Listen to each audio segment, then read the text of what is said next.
we are going to do now is purely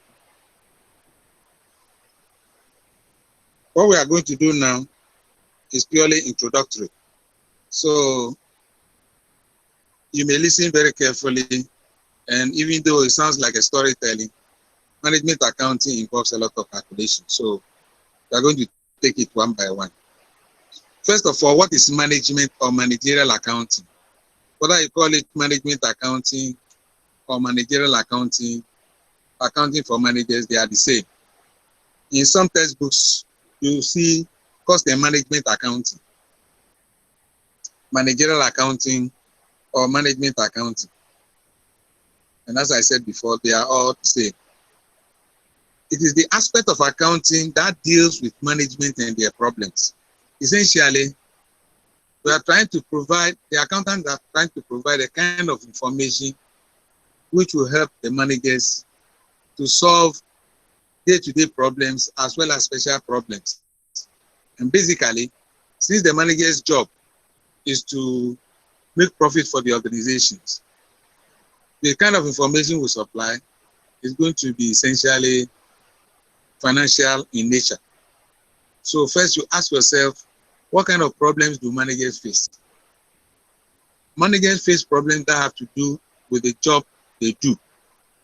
And the job they do, you learn from your introductory principles of management. The job they do has to do with their functions they perform, which are directing, supervising, leading, and control. You may break this down into further details, but essentially these are the four that we know of. So managers control, they supervise, they lead, and then they organize. Then the question we should ask is, if you provide information to help the managers make said decisions, how do the managers help use that information to control? How do they use the information to supervise, and so on and so forth? We discovered that before a manager will control, he has to make a decision to control. Before a manager will organize, he has to make the fundamental decision to organize, and so on and so forth. So decision making is very central to all the functions of management. Decision making is central, and when you make decisions, you don't make them in a vacuum. You make decisions based on information which is available. The better the information, the better the decision that is made. Secondly, the decision you make has to do with the future. So the information you provide to the manager should be futuristic oriented. In other words, you can't provide past information for the manager to make future decisions. And it's not helpful if the manager should continue receiving past information for decision-making purposes. So please note, the central function of a manager is decision-making. And decision-making has to do with the future, which means the future is not predictable, and therefore you cannot know in advance the type of information that the manager will need. So to be able to relate to the manager's decision-making problem, you have to be familiar with the type of decisions that managers are likely to make.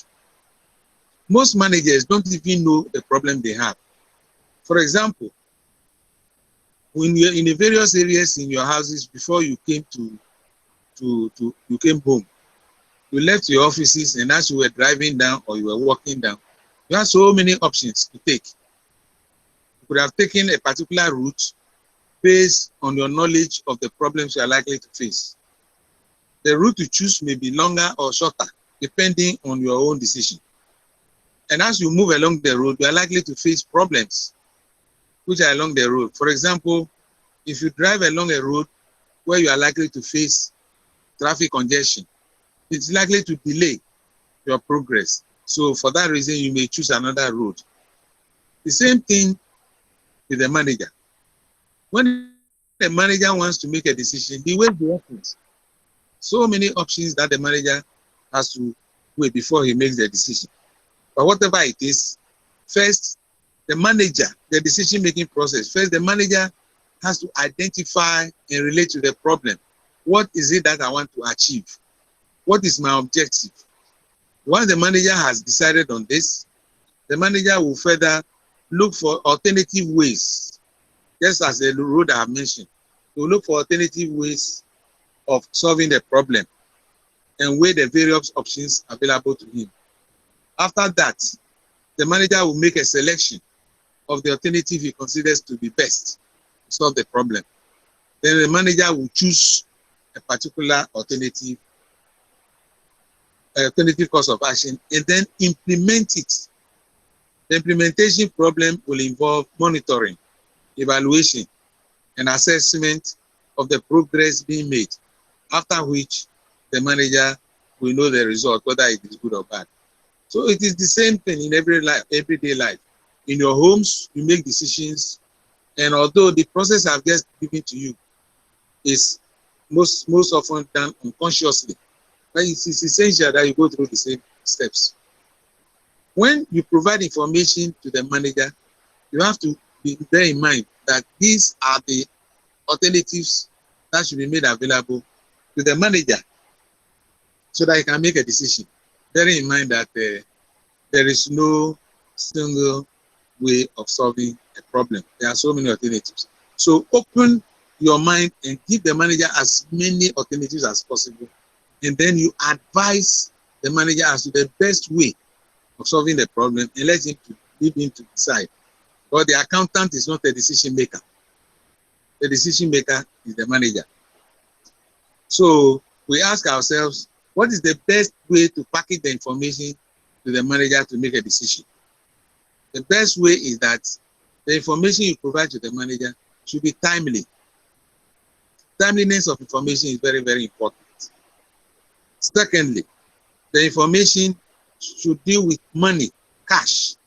In other words, the manager is not managing a social club. He's not managing a family. He's not managing a gift shop. He's managing business to make profit. So when you provide the information, it has to be stated in profit and loss, which means naira and kobo. Then the information has to target the particular problem that the manager wants to make. And usually, an identification of this problem means you will be able to make the information to be relevant. We say relevant to the decision, to the problem that has to be solved by the manager. This is not so easy. Let me give you an example. If your friend has a headache, your friend comes to you, I have a headache, and I need to solve this headache problem. Your initial intuition is you should advise your friend as to where to get Panadol or any headache treatment tablet to take. So you say, oh, why don't you buy Panadol and take it? But then again, you have to pause and think. Why didn't you ask your friend what is the cause of the headache first? The cause of the headache is the result of the headache.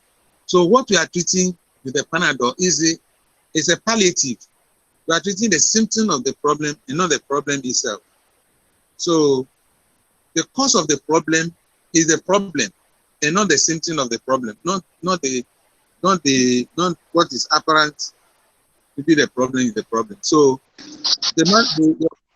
your friend, can you mute your your friend may have a stomach ache. Your friend may have a fatigue. Your friend may be hungry. Your friend may be tired. Each of these alternatives can possibly cause a headache. So without knowing what the cause of the headache is, and then you go and recommend Panadol, it's wrong. So the cause of the manager's problem is what should be targeted. And then the information should be provided for it appropriately. When you do that, we say the information is relevant to the decision. Relevant to the decision. And as we make progress, we shall explore the concept of relevance in a later discussion and see how it can be applied. But since we are talking about introductory matters, I will not bring it now because relevance is a very huge concept. Management account, it can be quite confusing. Now, The manager, who is a decision maker, is playing a role that he cannot delegate to anybody. Whether the manager likes it or not, he has to make decisions at all times. So, first of all, the information you provide should help the manager to be able to make a decision. And the steps are as follows. When a manager is using the information to make a decision, he is looking for the facts. First, the manager will start with the facts. So when you are assembling the information to the manager, bring out the facts. Look for the facts that are available. If the facts are not there, if the facts are there but they are insufficient to make a provision to the manager, then you draw inferences from past experiences, inferences from the environment, inferences from other organizations and their problems and how they solve it. But you draw inferences from everyday life to be able to supply the information to the manager. That means from your inference, you now do the interpretation, use your knowledge of management accounting, and then supply the information to the manager in a very simplified form. Thirdly, if you cannot even draw such inferences from the environment or whatever it is, the third one to do is to make basic assumptions. You don't have enough information, you cannot draw inferences, but you make assumptions. The assumptions you make should be based on normal conditions. So, for example, every human being who is a normal person is supposed to have one head, two arms, two legs. But even though he's supposed to have one head, the head should be properly placed. In other words, if you see a human being with one head, but the head is attached to the shoulder, then he's not a normal person. That person is not normal, even though he has one head. So when I mean normal in every ramification. And therefore, you look around you and see what is going on and provide the information.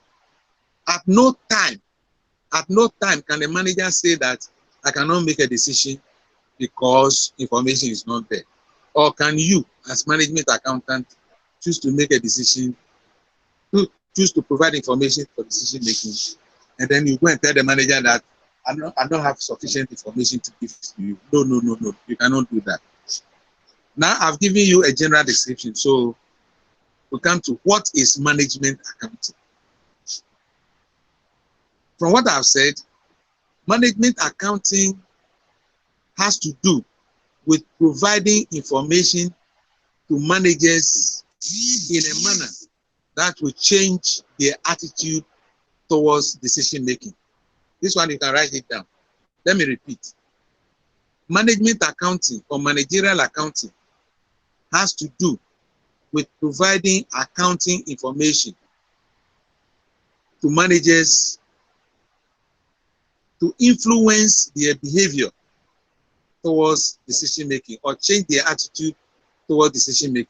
For example, a manager may be considering option A, but you provide him with enough information that will convince him that option B is better than option A. You have achieved your aim. So if you're able to influence managers with the quality of information you provide to them, that is the function of the management accountant.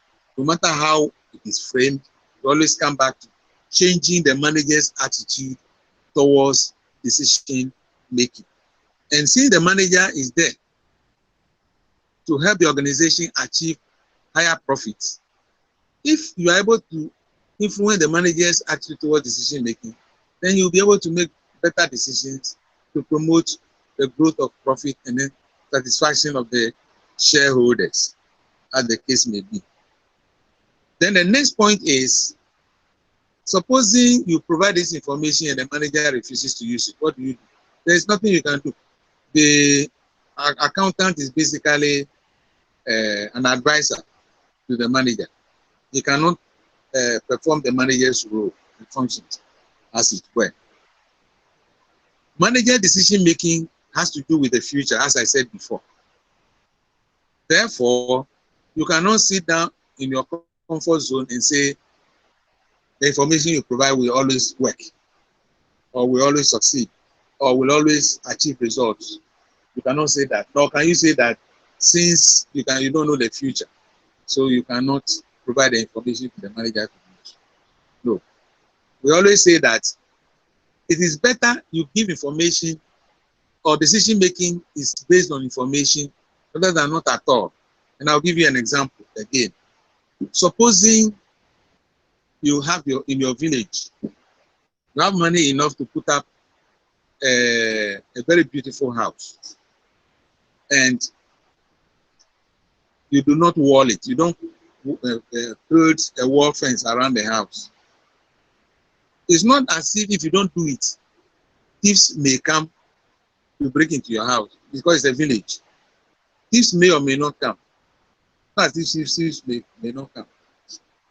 But anytime the thieves attack your house, your neighbors will be laughing at you. They will say you deserve it, that you are stingy. Common sense, you don't build it. That is why they came. Doesn't mean that if you build a wall, they cannot still climb the wall. No, but you have provided adequate control facility to surround the house. Therefore, we said even if you are not sure of the future, use information, and the information can be provided from so many sources.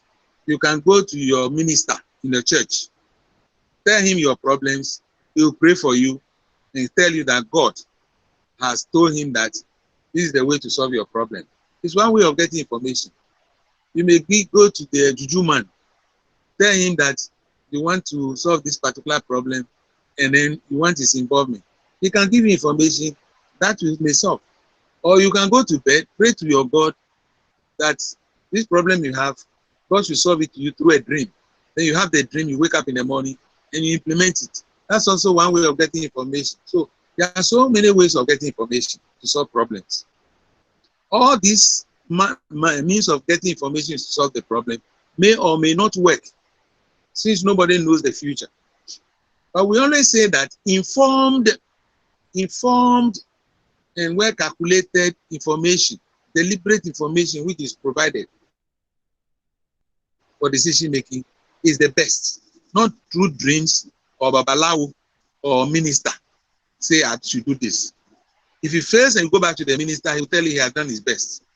But if you use accounting information, the manager, that is, to analyze the problem urgently and be able to solve the problem and implement it, he may or may not be correct. But if he happens to be wrong, he can go back and trace the steps he used in reaching that decision and know where he went wrong. Then in future, it will help him to improve. So you say, I did this and it went wrong. The steps I told you about decision making. It can either be that he identified the problem wrongly, or he assembled the alternatives wrongly, or he did the analysis wrongly. Always there's a step-by-step approach to determining the quality of the decision you have made based on information which is provided. Okay, so it is always best that the accountant should provide such information to the manager. And because the manager is dealing with finances, that is why we say the accountant is the best place to make that information available. Management accounting deals with the insider use of such accounting information. And if you did your financial accounting, you will remember that it has to do with outsider use of accounting information. So it is very interesting that the manager should rely on the accountant for information provision. Now, the accountant also deals with managers from different organizations. But at any time, the management accountant is located within a particular organization, not generally. So the information which is packaged for the manager is dealing with the manager's problem at a particular time in a particular situation. That is to say, I'm dealing with manager A at a particular time of a particular day relating to a particular problem situation. A management accountant in another organization, another manager will face a different problem. In fact, The management accountant in the same organization will be dealing with two different managers in that organization. And for that reason, he's dealing with two different people with two different problems and two different timing and situations.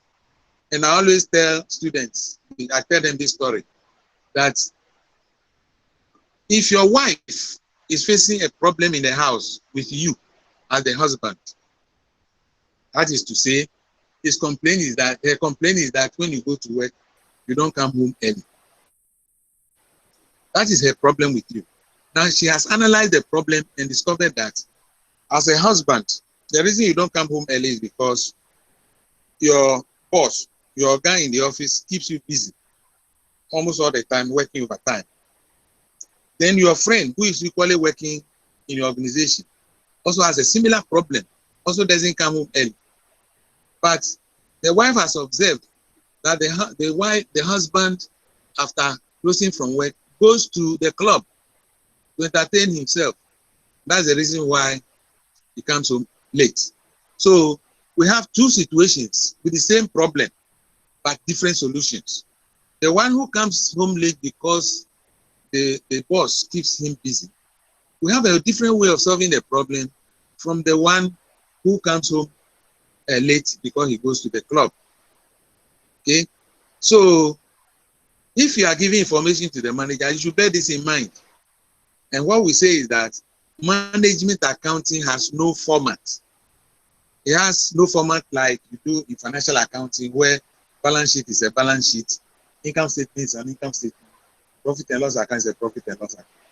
Management accounting is structured in such a way that the situation as existing will determine the way in which you package the information for the manager's attention.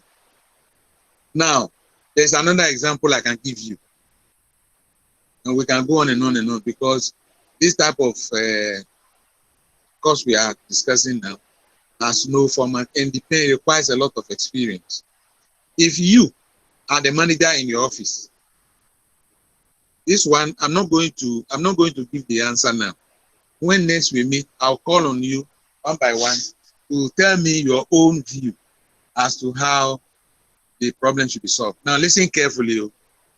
If you as a manager sitting in your office with your private secretary who comes to you, you will go in early in the morning and she comes to you to tell you that the workers are assembling at the gate to start a strike, to start demonstrating. The question is, what will you do? What action will you take immediately? Let me repeat. You are the manager of an office. And the moment you reach the office in the morning, your secretary comes to you. It informs you that the workers are about to assemble at the gate to start a strike, demonstration. The question I'm asking you is, as a manager, what will you do? So you note it down, and then you think about it. Maybe tomorrow or next, when we meet again, I'll be asking you what your own solution to the problem will be. Now, in trying to reach a solution, bear in mind, the best way to do it is to look at it from a practical point of view. Pretend that you're actually a manager in the office, and the way I've described it, actually something happened in the office, and you are confronted with this problem, and you find a solution to the problem. As I said, management accounting has no format, but over the years, we have devised tools that can assist the managers in reaching decisions, facilitate decision making. So, for example, you start with identifying the problem to solve. So the manager sets goals, that is leading. When you want to set objectives or goals, and you are the manager, the accountant's tools that are provided include standards and budgets, which the accountant will help to give to the manager to make the decision, to provide a decision. So the tool that they provide will be an example of a budget. Then this communication is also important, because if you don't feed the manager properly, the information provided will be distorted. So again, one assignment I'll give to you, again, I'll ask later when we meet. You have to find out the difference between communication and information. What's the difference between communication and information? So you note it down. Then also, an organization is what the manager is concerned with. So management accounting is concerned with organization, the hierarchy that is built. And since the manager is concerned with the structure of the organization, if the organization is defective, it affects so many things, and information will be distorted. So again, I want to find out from you. You write it down. The third assignment. How do you link up? How do you link up the relationships that exist in an organization? There are two types, line and staff. So the question is, what is a line relationship? What is a staff relationship? That is the third assignment, which you provide for me when we meet later. If the relationships are not properly defined, the information is channeled through the wrong areas. Discipline is not maintained, and everything is distorted. The third thing to do is monitoring. Monitoring comes after implementation. So when you implement your decision, you expect action to be carried out. And we have different levels of management where action can be carried out. The top management, the middle management, and the lower management. So you have level 1, level 2, level 3. And each of these areas also require the involvement of the management accountant. Policies and plans are set out. So again, you have this assignment number 4. What's the difference between a policy and a plan? When we meet, I'll be requiring you to give me verbal answers to all this. Then monitoring. Monitoring is also important, because without monitoring, implementation may be faulty. The accountants will provide information regarding monitoring. And you know that if you get somebody whom you don't accept as a supervisor or has the proper authority to monitor you, you will not agree that the monitoring exercise should be carried out. So the next assignment you have, please, you should bear with me, because you came on late and I'm a bit rushed. The next assignment you have is, what is the difference between authority and power? Authority and power. The material you have, all these things are there. So if you read, you should not have any difficulty in finding it out. If whether the person has the power or authority, I want to find out from you, and then which one is of more importance to us as a management accountants. Once monitoring is done, then we have results between actual, which is achieved, and what is expected of us. The difference is known as a variance. The variance may be good, it may be bad. When it is good, we call it a favorable variance. When it is bad, we call it favorable variance. And action is taken depending on the severity of the variance. So we say if the variance is significant, action should be taken on it. If it is insignificant, you may choose to ignore it. For example, let me give you another example. You are in your house and your child steals from the pot, he carries meat from the pot to eat. There are some parents, seeing the child stealing meat from the pot, they will quickly take a knife and cut off the child's finger out of anger. There are some that may choose to warn the child not to steal again. There are some that will completely overlook it. They will say, oh, forget it. He's not the child, he's hungry. Each parent is a manager of his home. So this is a very important example that tells you different ways of solving a problem, given different circumstances. So again, when you say something is significant, then it means it requires action to be taken on it. Drawing managers are thinking to it.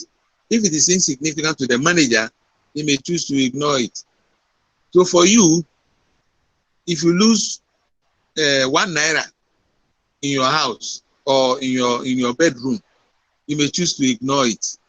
Another 1 naira, you may choose to ignore it. Let me say 10 naira. 10 naira, you may ignore it. Another 10 naira, you may ignore it. But over time, when the 10 naira becomes often, you may be worried. You say, how can I be losing 10 naira every day? Let me take action on it. So once, the first time you may choose to say it's not significant, it's not important, let me forget it. The second one, you may repeat the same thing. But when it continues for a long time, it becomes significant. So we have different categories and definitions of significance which you may come across. And if you remember financial accounting, another name for significance used in financial accounting is materiality. When the thing is material enough, it requires action to be taken. Now that action taken may involve going back to the original plan you started with. Maybe it is too high, you may choose to review it, bring it down, depending on the resources that are placed at the disposal of those who are supposed to take action. If it is too low, you may choose to raise it, again, depending on the circumstances. Any question? Let me stop. Any question so far? Let me start with Ayodeji. Do you have any question?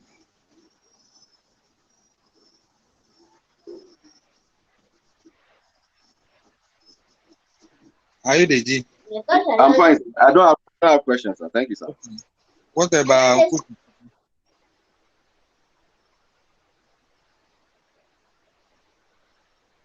Osuji?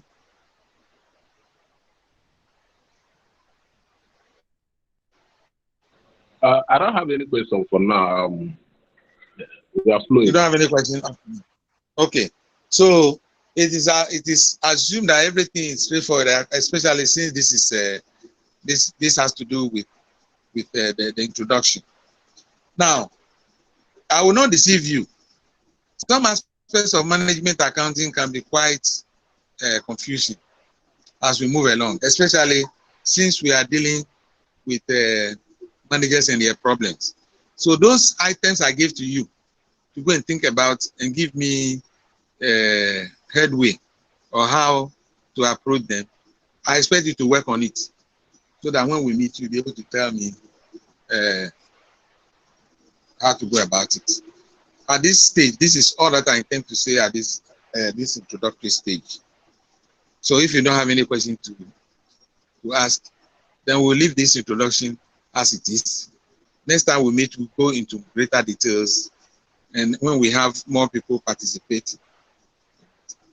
Thank you very much. Thank you for your time, sir. I enjoyed the class.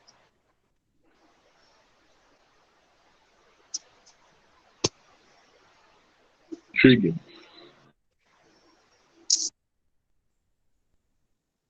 Thank you, sir.